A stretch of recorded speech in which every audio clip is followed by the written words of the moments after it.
Okay, hi. I just want to put this little disclaimer on.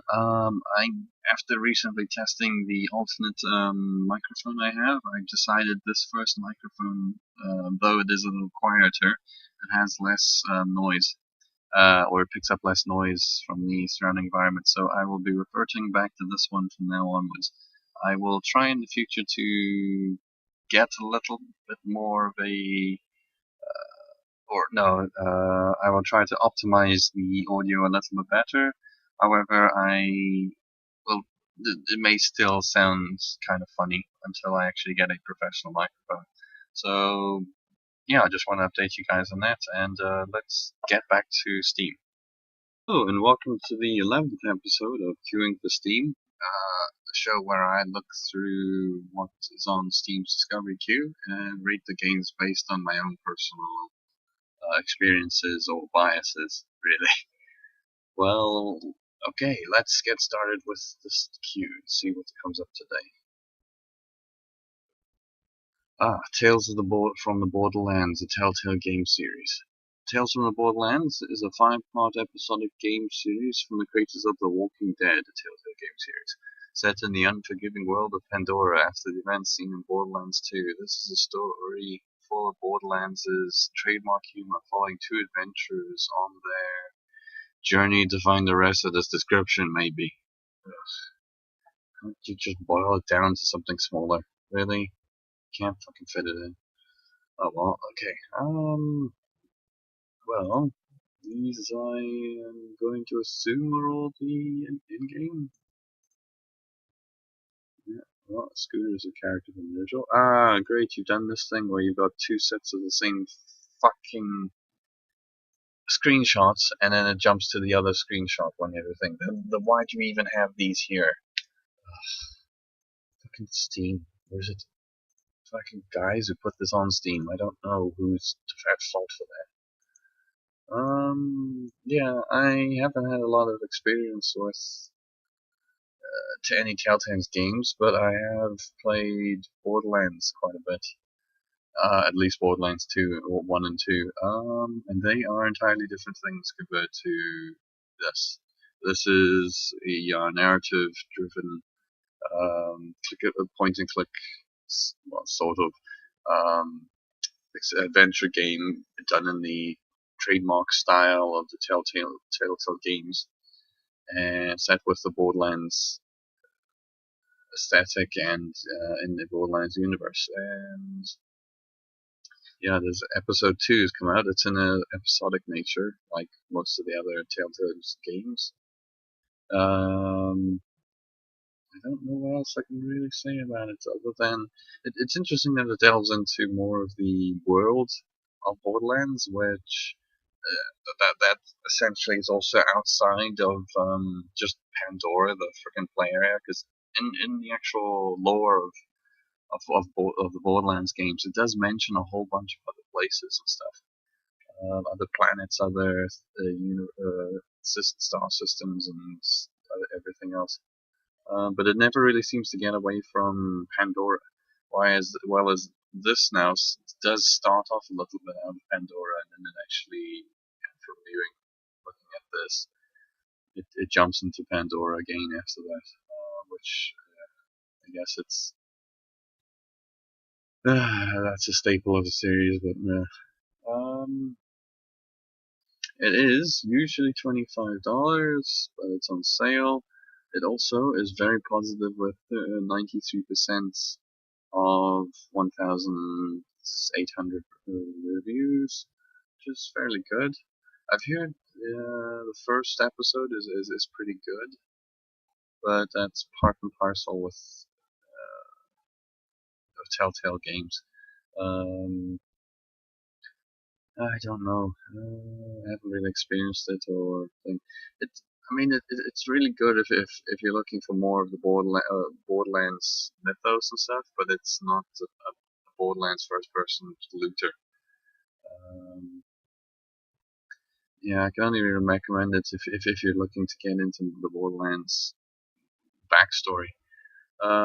Probably, however, I would say it hasn't completed yet, so I don't know if it's a worthwhile buy. I mean, it is a pretty good discount, considering it's not finished yet, but and it is really new. But I don't know. I can't really recommend it until I hear how it finishes. Fable Anniversary Edition. For every choice, a consequence. Fully remastered with HD visuals and audio, Fable Anniversary is a stunning rendition of the original game, battle delights faithful fans and new players alike. The all-new heroic difficulty setting will test the mettle of even the most hardcore Fable fan. Mixed. 67% of the 1,600 reviews.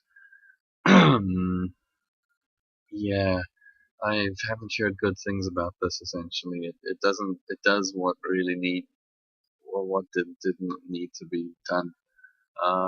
Fable itself wasn't really a bad looking game. It may have been dated a little bit, but ultimately there's no actual screenshots here in game, actual gameplay screenshots. These are all bull shots. That's possibly a pre-rendered thing there. The rest of no, it hasn't loaded the bottom section of it because there's a Fable watermark. Those aren't actual screenshots of in game. It's nonsense. Um, it is on sale, 66% off. It usually is $35 though, which I'm not too sure. Then there's DLC for it, which is quite fucking bullshit because this is an old game. This is a quintessential HD re-release. You leaving out DLC, those should have been bundled with it. For crying out loud. How can you? I just don't understand that. It's a re-release and you have external DLC. No, that's not right. Oh, nice. A lot of negative reviews are boiled to the top. Let's see.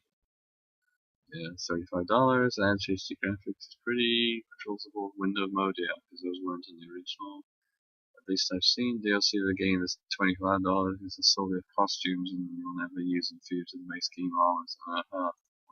There's another reason not to get the DLC. Had the game lock up in several times, enable progress. Lost chapters available for 10. Includes all the same content minus the DLCs, which are worthless. And the home engine add-ons. Unless your hobby is approved for spending and frustration. Yeah, there's no reason to get this over the original version. That's available on PC. Which I don't know if it actually is available on Steam. Let's see, anniversary. New. It crashes, yeah. As it goes down the price. Yeah, I presume the only good time really to buy it would be now if you don't want to buy the Lost Chapters original.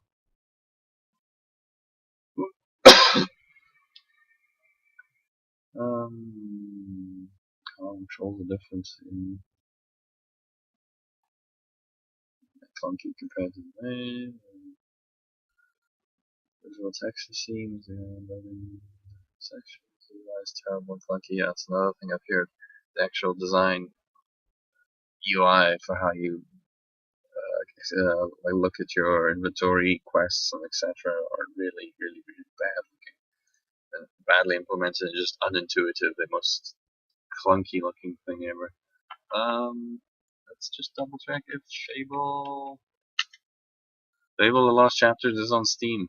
There's literally no reason really to buy Anniversary unless you really feel it's better than Lost Chapters for some odd reason. But in all due fact, there's probably HD texture packs for Lost Chapters out there if you want like high def textures and stuff.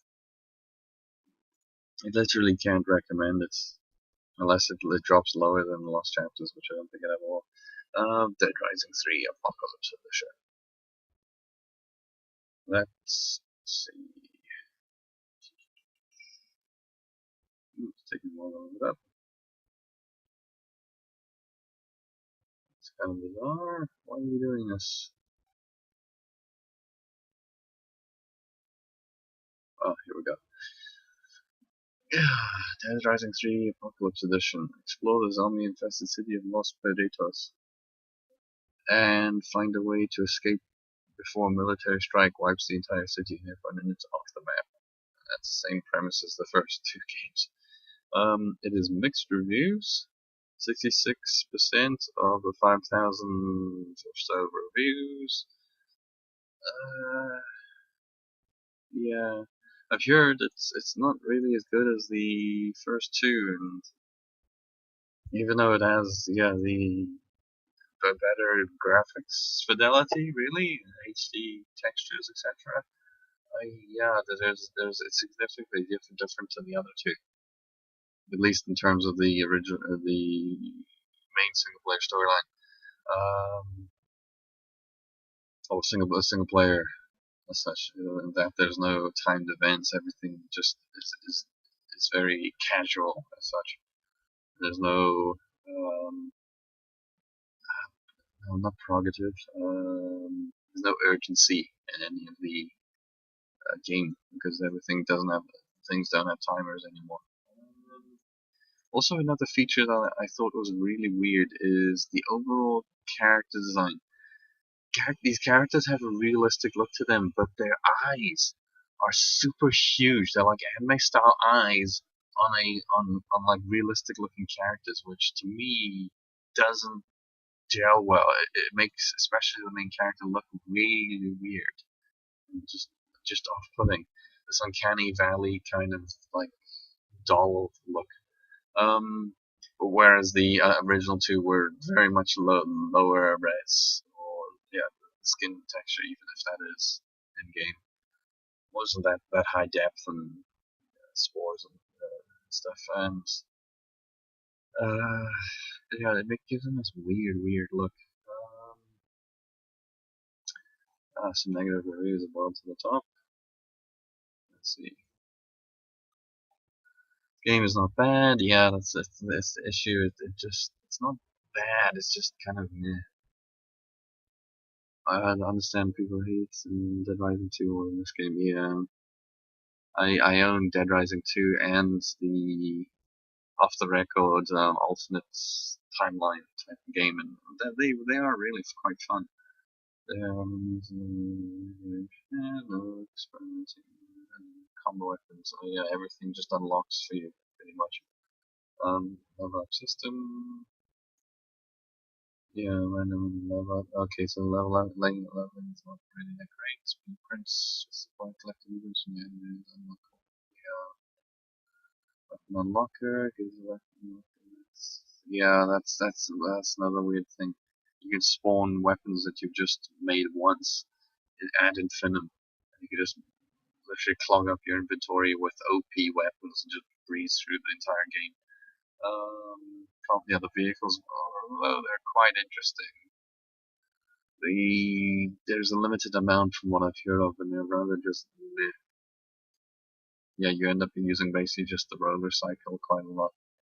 It's just the best version, really. Boss fights.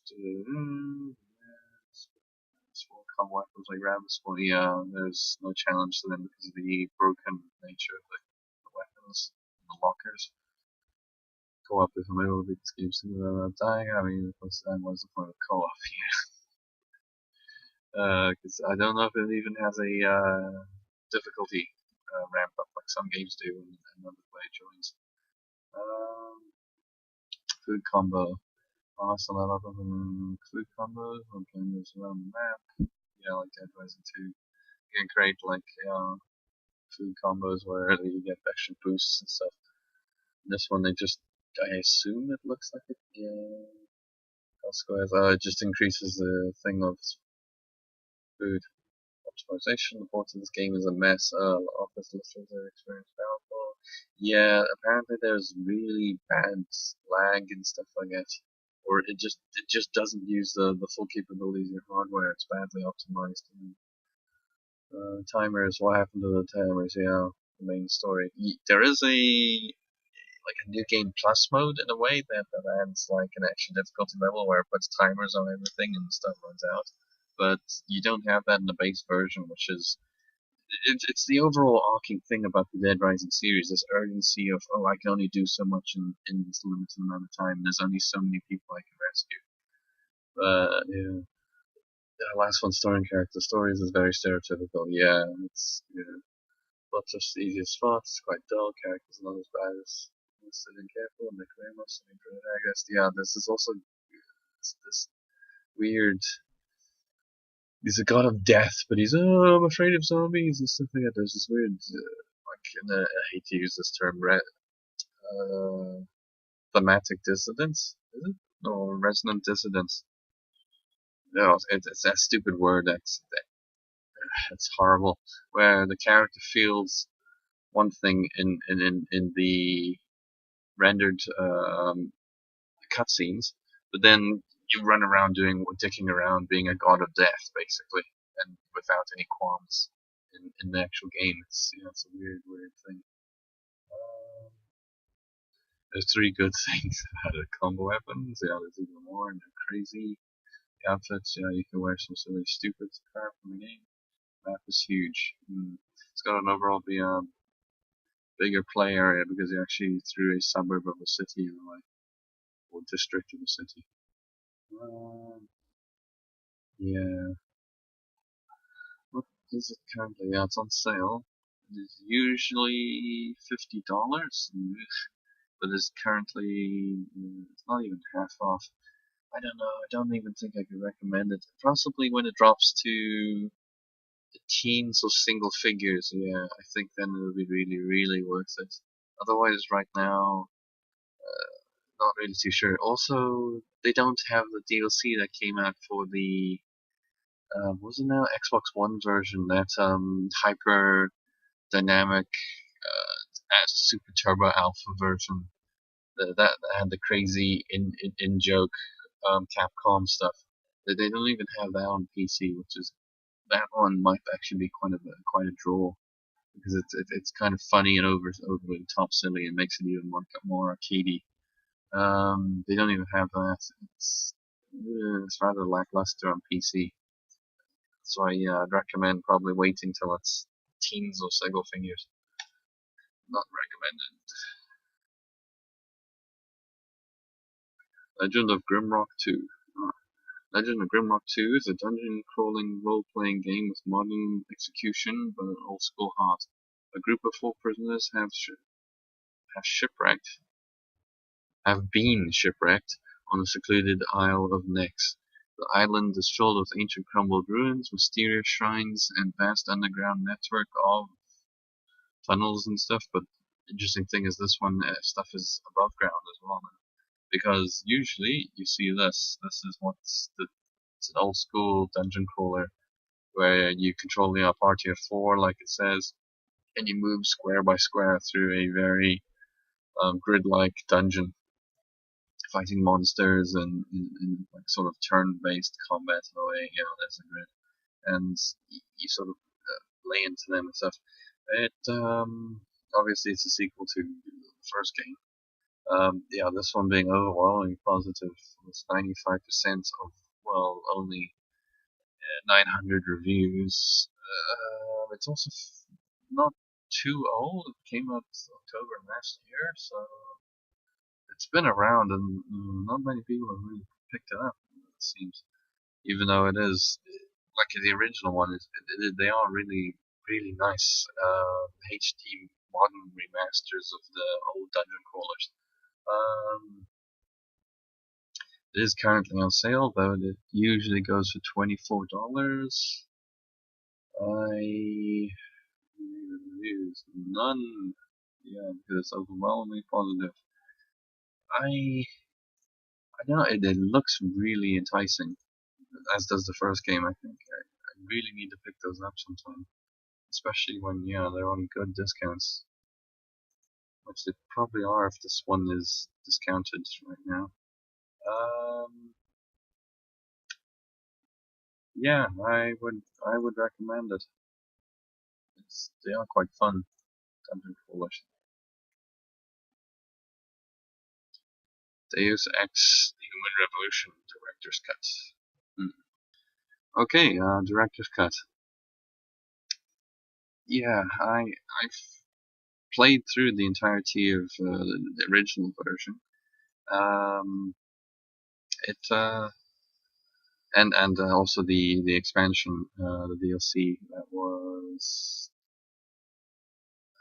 what was it called? Can't remember. The There was a DLC. I can't remember what it's called. Excuse me. But yeah, this combines both of them and all the other DLC packs that came out, the pre-order bonuses and stuff, which is quite nice. Because one of the other problems with playing the original version and those, if you bought the DLC, the pre-order bonus DLC, is it really kind of screws over progression, where you you start off and you're just given a whole crap load of credits and like a silent sniper rifle, explosive things and stuff like that. And it's piled on you, which is I feel a problem with a lot of those boosting DLC.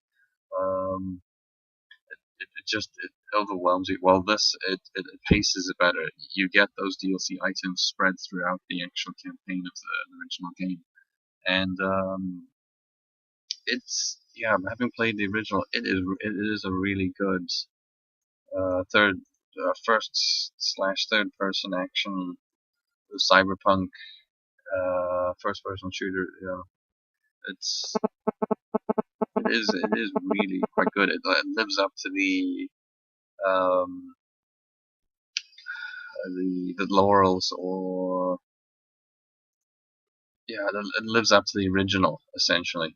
Um, it just yeah, it feels so good to play, and it has a really good, compelling storyline. It's quite a nice, compelling world it's built. Um, Also, it is on sale currently, and I believe when it originally came out, there was actually a really big pre-order bonus if you owned the original game and the DLC. I think it was called the Missing Link, wasn't it? Yeah, it was called the Missing Link because it links a section of Adam Jensen's story between where he goes from one place to another in cryosleep. Um, but yeah, there was a big pre-order bonus. If you had over two of those, you could get like 60 or I think it was 80% off.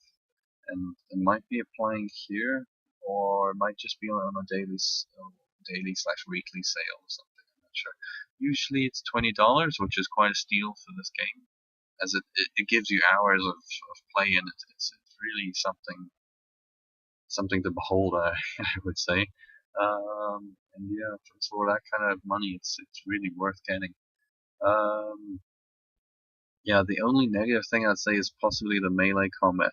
It is nothing like the original in that respect, in which it's basically a sort of semi-quick time esque kind of approach, where you get up into a character's like sweet spot in a way, and you press the Q key, and your character goes into a canned animation, of which there are quite a nice variety of, and you can even get an upgrade to take two characters down at once. But it is generally a canned animation where they proceed, and everything is paused, and your character acts out this animation, beats the person down, and then everything kicks back in, and then all of a sudden people react or don't react to your melee attack against said character. Um, that's possibly one of the only other problems. Also, the control system may feel a little clunky. It isn't really as smooth or as polished as some other first-person shooters. But then, of course, it's a first-person shooter slash RPG hybrid, in a vein kind of like Fallout. Fallout is in a way. And it has a launch like stealth. It's also a kind of a third-person stealth game as well. Um, I I don't know what I can say. If you haven't already said it's recommended. What are these negatives? Oh, horrible version of fantastic game. The director's cut is full of bugs, errors, and the missing link DLC totally ruins the pacing in the last half of the game. Oh, okay. Encountered bug as well as an HD totally vanished. It seems to be no around manual save. Okay, so there are some bugs apparently.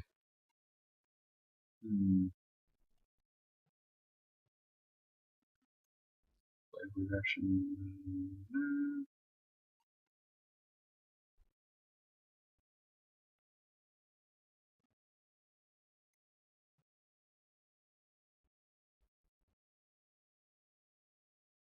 2000 lane, you expect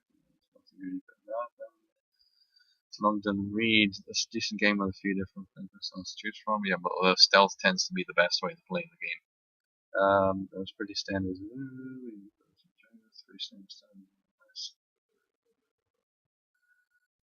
Two-dimensional characters. Yeah, some of the people you meet are kind of a bit meh. Very dark as well. Also, been surprised before. Special. Yeah, pretty much don't.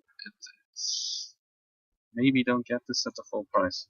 Let's just double check if the original version is on here. Don't get the full. It's a piece of garbage. And don't get Invisible Ball either. That's a piece of garbage too. Yeah, that is an absolution thing. Okay, so there is no original version left anymore. There's only the director's cut available. So basically, if you haven't already bought it when it's been on sale hundreds of times at very, very low prices, you can only really get this version. Even so, I would recommend it, and if you do encounter any kinds of bugs and stuff like that, there's probably workarounds or bug fixes, third-party bug fixes on the internet. PC Gaming Wiki is a really good area to go look for those kinds of things. Yeah, but I would recommend it. It's definitely worth playing. It's worth experiencing. Okay, Oceanhorn, Monster of the Uncharted Seas. Oceanhorn, Monster of the Enchanted Seas combines captivating storytelling, breathtaking 3D visuals, and exciting gameplay into one epic action adventure experience. In the game, you explore the island of Uncharted Seas, a world filled with many dangers, puzzles, and secrets. Very positive, 96% of measly 63 user reviews. Though it just came out basically just a couple of days ago.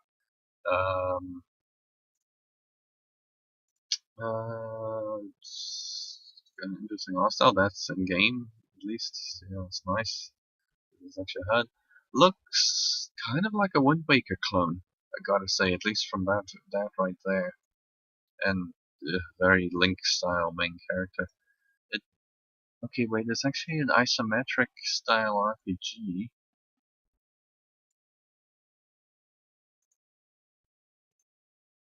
Yeah, it looks like an isometric style RPG with player progression and very Wind Waker, Legend of Zelda-esque like gameplay elements.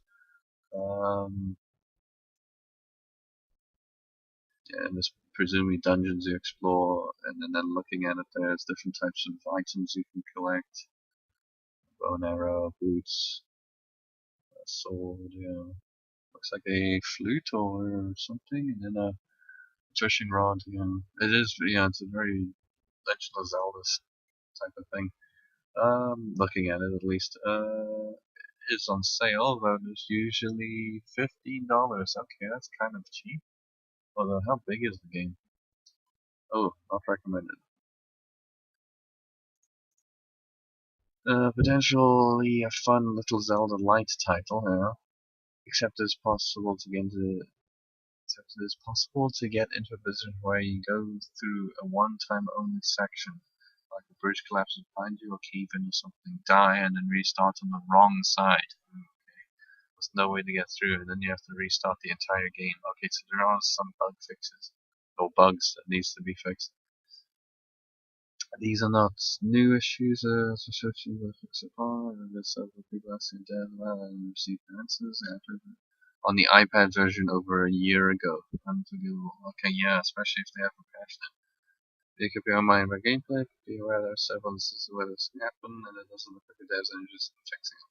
Ooh, it doesn't look good for thing.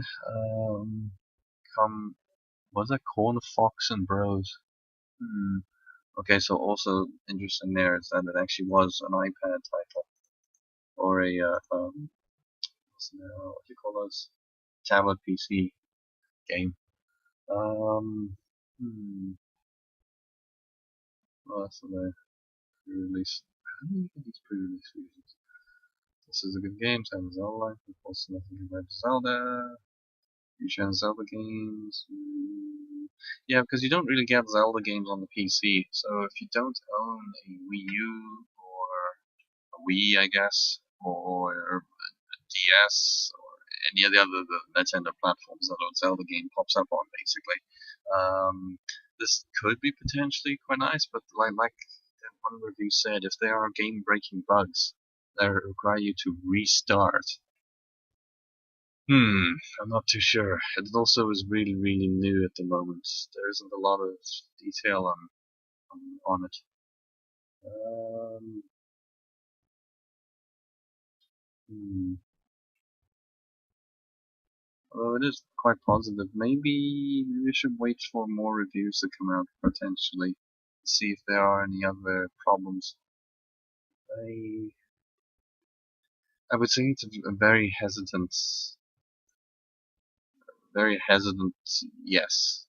Possibly wait a while and see what other reviews boil up. But otherwise, it doesn't look too bad. It's kind of intriguing.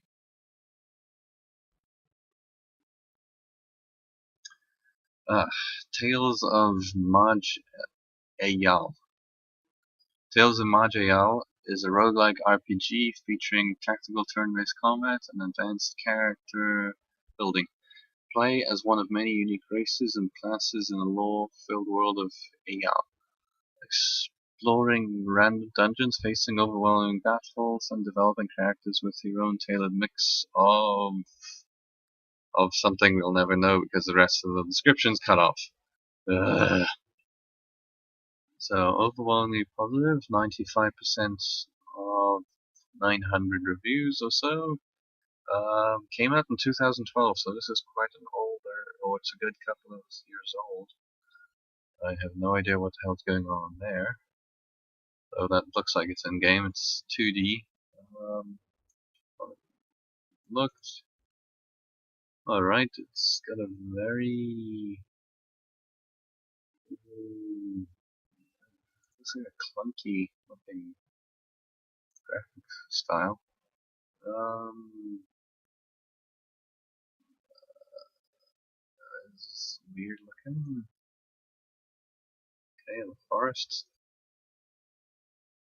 Dungeon. I'm not really getting a lot out of these visuals here.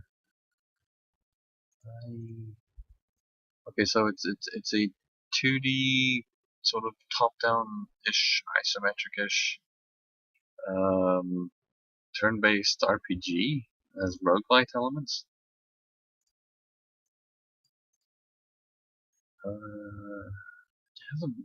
The overall HUD and actual look of the game itself doesn't look very appealing.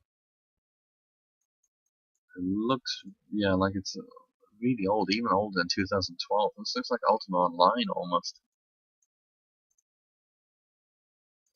Yeah. Expel effects, what to do.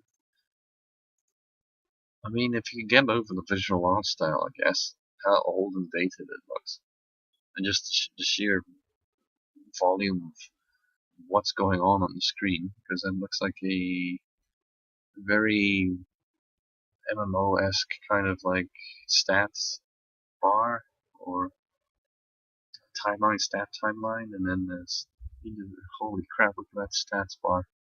If that's anything to go by. No. Yeah, at least visually looking at it, I can't. Doesn't feel very appealing. Um,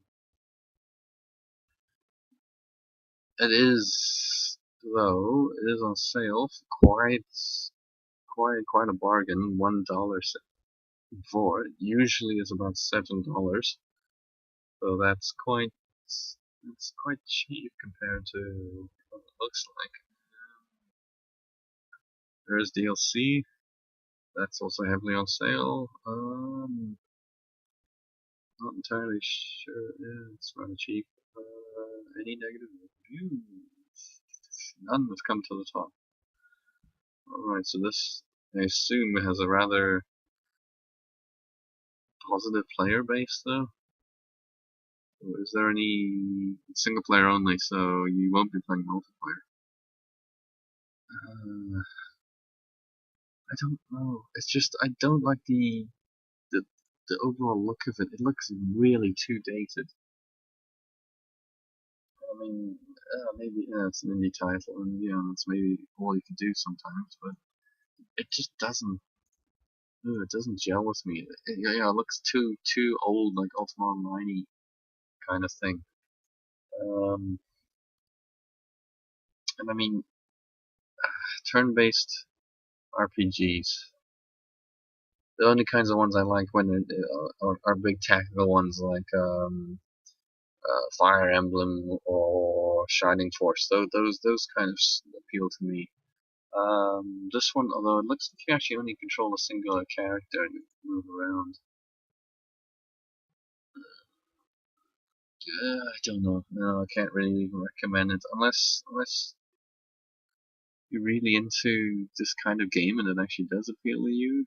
I can't really recommend it at all. Too niche, much of a niche market. Far Cry 3 Blood Dragon. Far Cry 3 Blood Dragon is the kick-ass cyber shooter. Welcome to the 80s vision of the future. The year is 2007. You are Sergeant Rex Colt, a Mark IV cyber commando. Your mission: get the girl, kill the baddie, save the world. Yes, this is awesome. 90% of 5,700 reviews. It is basically a crazy, over-the-top 80s action vision of like a neon cyberpunk world. Though it is basically just the Far Cry 3 sandbox where you get plopped onto a tropical like island chain in the middle of somewhere. The overall like visual crazy ass neon and over the top lens flares and stuff, and it's so silly, but it's awesome in that respect. It's also somewhat short, unfortunately, if you're looking for a longish game. Then, of course, this is just a small snippet of like Far Cry 3 gone crazy. It is a sale for a good amount. It is usually $15, which is quite a steal actually for it. It is, I'd say it actually is worth the $15. It's just, it's so over the top and just fun, really. In the same respect of you could sort of say about Saints Row, this one is it's the fun factor and just how zany it is. You don't see a lot of stuff like this really.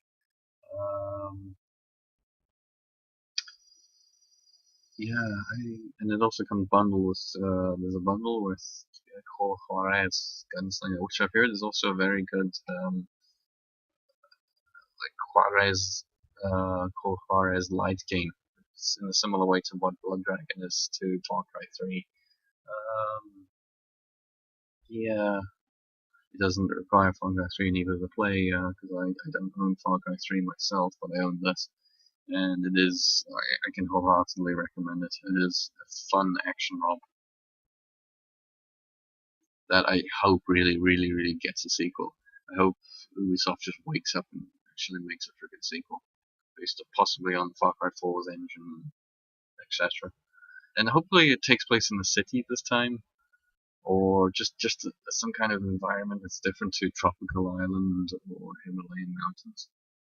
And maybe Himalayan mountains or a mountainscape with Blood Dragon might actually kind of work, but just have to pay respect. Just have to show them. You flip people off. Although it does basically nothing, it's rather funny, and that's what Far Cry 3 Blood Dragon is all about: fun and being funny. Let's see. Mirror's Edge. In a city where information is heavily monitored, an agile couriers called runners transport sensitive data away from prying eyes. In this seemingly utopian paradise, a crime has been committed. Your sister has been framed, and now you are being hunted. This is one of the first big-ish kind of first-person parkour simulators in a way. Although I say simulator, it's more of an linear action game really than sim. Um, this game though is very divisive in the online gaming communities. Basically, some people like it, and the majority of people pan it. Unfortunately, even though I would say actually it is a really nice free running game. And it's got a really a interesting aesthetic you don't really see a lot. The stark clean white city with spots of color here and there, especially the colored environment that shows you where to run. And then you get sparse color accents. I really liked it myself, even though the storyline is kind of a bit subpar. Your sister is a cop and she gets framed. You have to go try and say basically clear her name and blah blah blah. So vigilante kind of revenge story to a slight degree. One interesting aspect is gunplay is very toned down. You do not own or have any guns. You only pick guns off the private security guards and stuff that you tackle. Um, and it's entirely possible to get through the game without using guns. Just meleeing the private security in very different aspects because your character can do a limited form of martial arts as well.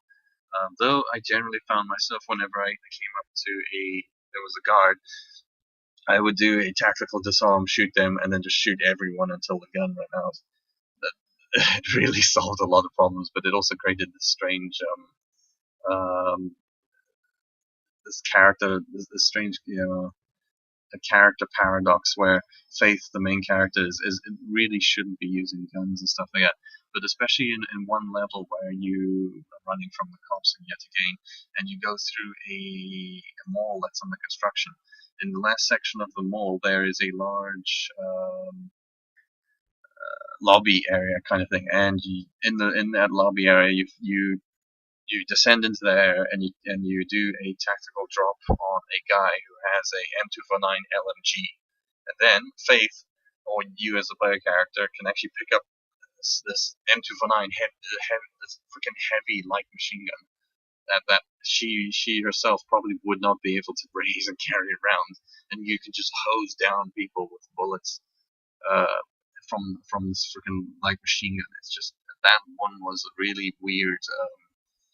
Character paradox, I must say. That really causes a weird bump in the progression in a way. It's just a strange thing, but the rest of the game is really quite interesting, and I don't know, unfortunately I feel it gets unfavorably panned by a lot of people.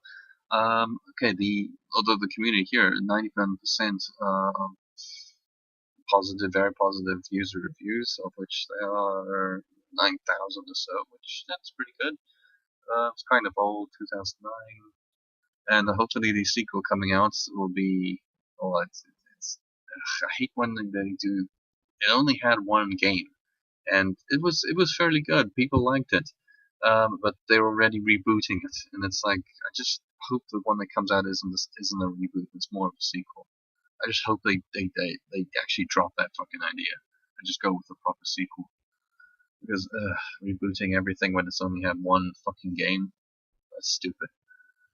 Let's see if there's any negative reviews. None that game come out. Yeah, best part of the game. Catch me if you can. Yeah, a lot of the game is running away from cops because you can't deal with them except for some certain circumstances. Yeah, Mirror's Edge and Dice. It is really nice. Pretty cool game. Best falling simulator ever. 10 out of 10 break on Run Like the Wind. Also, I must say, the music is also rather nice to this game. Um, One of the other things, I don't know if this is available on the Steam version, but at least on the Origin version, there's a remix pack that comes with the game, and they remix a lot of the main menu music and all the main theme to Mirror's Edge, and I don't know, it's some of the nicest semi techno light kind of music, dance music I've heard. It's quite nice, I must say. Oh, okay, there's a Cyberpunk weekend, the midweek sale. That's why I do Deus Ex was rather cheap. This one is, also on sale. It has, I don't know if it's really cyberpunk-y, but it is closely futuristic, like a near futuristic, but not too much. It is usually $20, which is quite cheap, though. Maybe you would wait till it's in teens or single figures, which it currently is. It's definitely, I'd say, worth it right now. She actually has a Steam profile. I didn't know that. Great game that nobody bought. Yeah, it's the one kind of problem. Is there a multiplayer? No, there isn't. I think there was a time trial mode where you could put yourself on a like weird floating platforms in a time trial kind of mode, pitted against other players, ghosts and stuff I've heard of, but I'm not entirely sure if that's really here. Um, I would recommend it myself. It's a really awesome game. It's something you probably should experience. It may give some people motion sickness. That's another issue that kind of came up, and the controls do feel a little floaty and a bit weird in a way, but it just takes a bit of getting used to, and it actually is quite a nice game to play, I'd say. Once you get into the groove, as such. Yeah, I would definitely wholly recommend it, especially when it's on sale. System Shock 2, it's classic. Remember, it is my will that you. Excuse me, let me start. Remember, it is my will that has guided you here. It is my will that gave you your cybernetic implants, the only beauty in the meat that you call a body. If you value that meat, you will do as I tell you. The cult classic sci-fi horror FPS RPG has returned. Overwhelmingly positive. 95% of the 2,000, only 2,200 user reviews.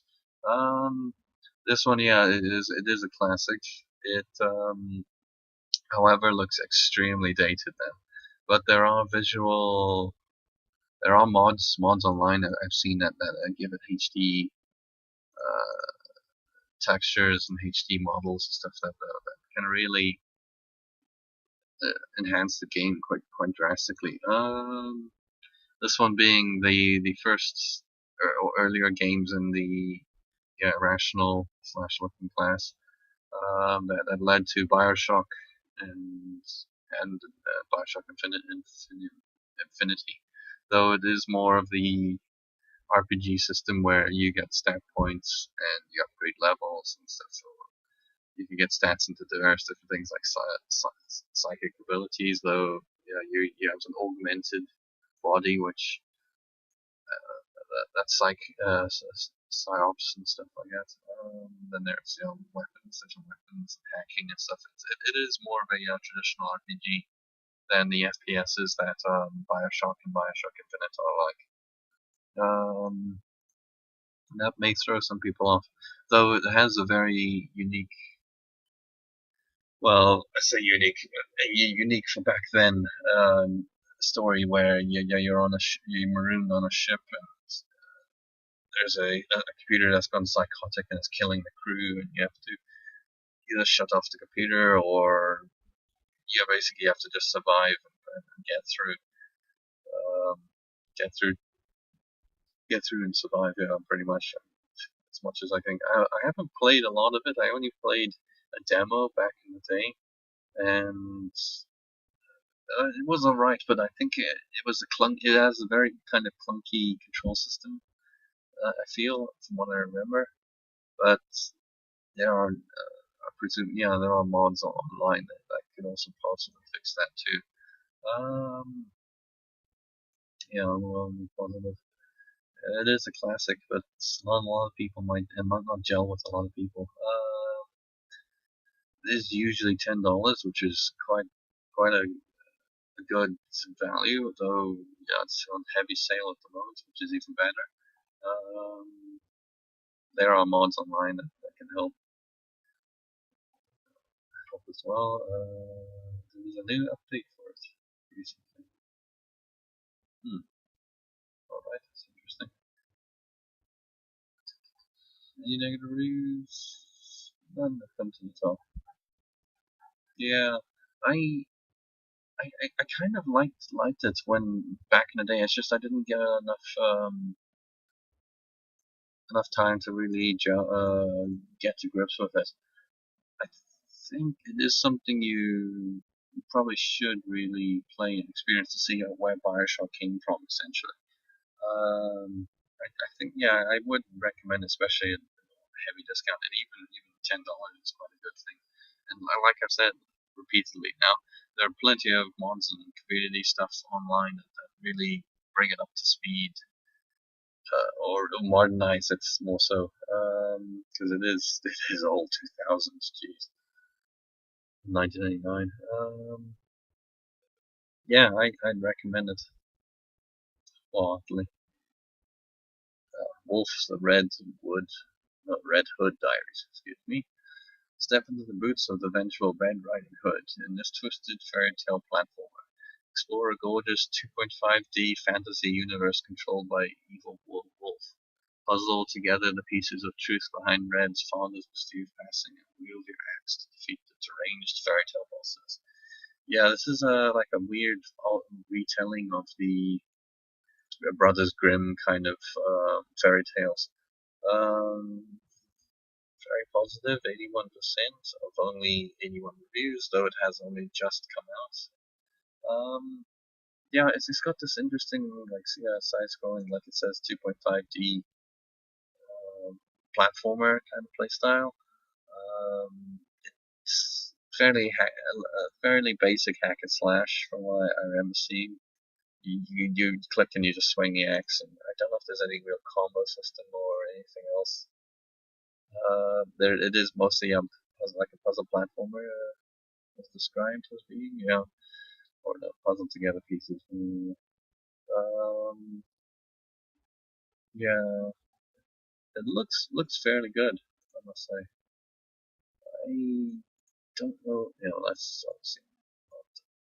Not in game, potentially in game, but that watermark kind of makes it a bit iffy. That's possibly a main menu scene. Yeah, in game, that is pretty much the graphical fidelity of the in-game visuals, but that's they're all kind of bull shots actually. Those are all bull shots because there's no HUD, there's nothing we need to speak of that's indicative of being actual true gameplay. Um, it is $10, which is fairly good. It's fairly cheap. It may be a big game, and maybe I don't know how long the game is really. Ooh, okay, a good couple of negative reviews before up to the top. Let's see what they say. Nothing, blah blah blah. No, I'm afraid not. In short, Wolf is fun, gorgeous game that can look at if you want a quick platformer. Looking for more fully realized experience, you better looking elsewhere because this game is going to last you the release DLC. Okay, it's fairly short then, apparently. I bought this assuming it includes the second part, and then say they'll release the second part later this year. It's a separate game, so it was supposed to be bigger. If you knew that one had bought it, then this game is less than 3 hours. Okay, so it's fairly short.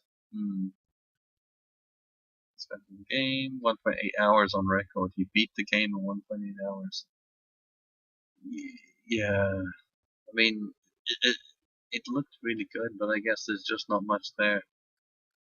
Maybe it's worth it when it's on sale, or just to look at. And the cliffhanger sequels planned to run later on here. Not playing.